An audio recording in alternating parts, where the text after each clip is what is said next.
All right, we're looking at this fire above from Sky 10. A lot of vegetation in the area, a lot of homes in the area, serious thick black smoke, flames on the ground there. Talk to me about the challenges that you guys face with this fire specifically. Anytime we're fighting a fire in the urban or the rural intermix is what we call it, there's a lot of different houses spread out through the vegetation there. There's a lot of steep terrain. It's difficult for firefighters to get into these different houses to defend them. That we're dealing with brush that's at a critical dry level right now, that the fire is burning in this brush, and there's no moisture in it, so the fire spread is not being controlled by that brush.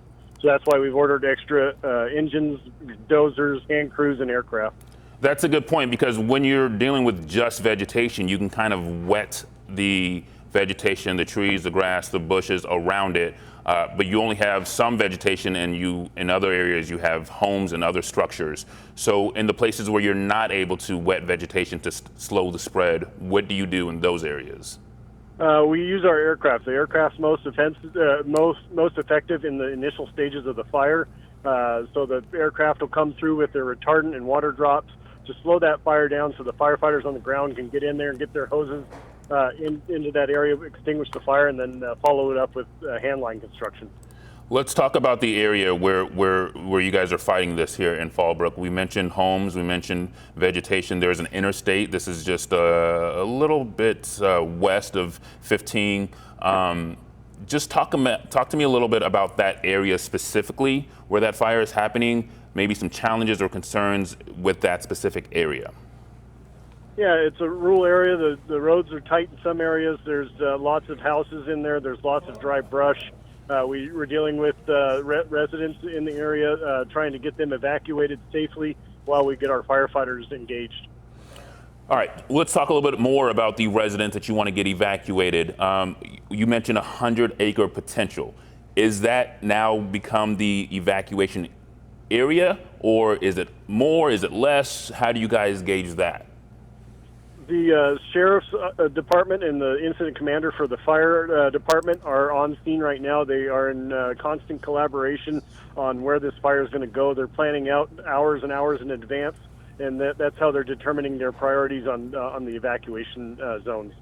Well, to help me out though, are you all evacuating north, south, east, and west, or are you evacuating specific areas? Are you kind of pinpointing? I know they're doing the research, but what have you guys found so far? They do have evacuations in progress. There is an emergency map on alertsandiego.org that residents can go and look at the updated evacuations in real time. Okay. Will you stand by for me, Mike? Yes. All right. Yes. Mike's going to stand by for us. We do have some more questions for Mike. I do want to get over to our Pinpoint Weather Center right now, where Adam Rakusin is standing by. Adam, help our viewers out. Just the areas of concern, where the wind speeds are, which direction winds are going. Where is the level of concern in that area right now?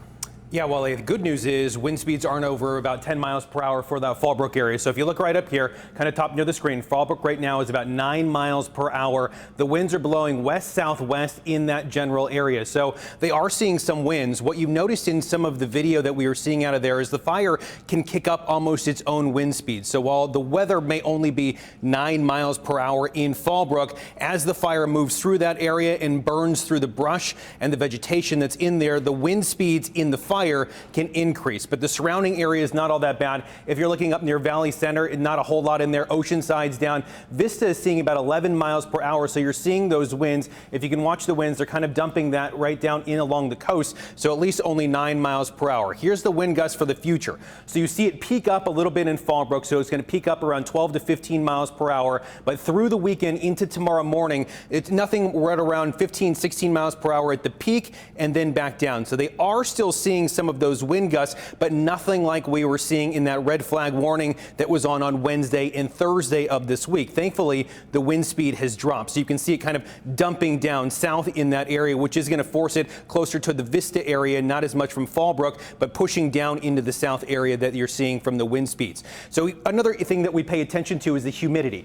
Good news, humidity levels are jumping up into the 30, 40, 50, 60% level over the weekend. Humidity will help the conditions for that fire. The drier humidity that we're seeing when it comes to the red flag warnings. Remember, that wind comes in, dries out the air, heats up the air, and that's how you get those dangerous fire conditions. So humidity levels are low this afternoon, but they're going to jump up a little bit more into that 20 to 30% range, which is good news for firefighting ability.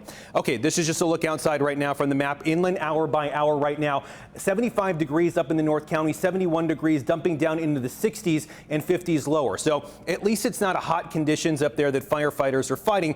But unlike the fire that we saw last week in the college area, there is a little bit more wind speed that they're battling, and that's why you're seeing it move so fast. So it was initially 20 to 30 acres that the fire was supposed to be, jumping up to the possibility of 100 acres because it's picking up those wind speeds. But Wale, again, nothing like we saw in the 30 to 40 mile per hour speeds over the past few days. The wind speeds are at least down right now, which is good news. And I think we're getting a look at this right now. Unfortunately, this fire is getting really close to structures right now. As you can watch, you see the fire retardant kind of around those lines, but it's getting really close to those structures right there, Wale.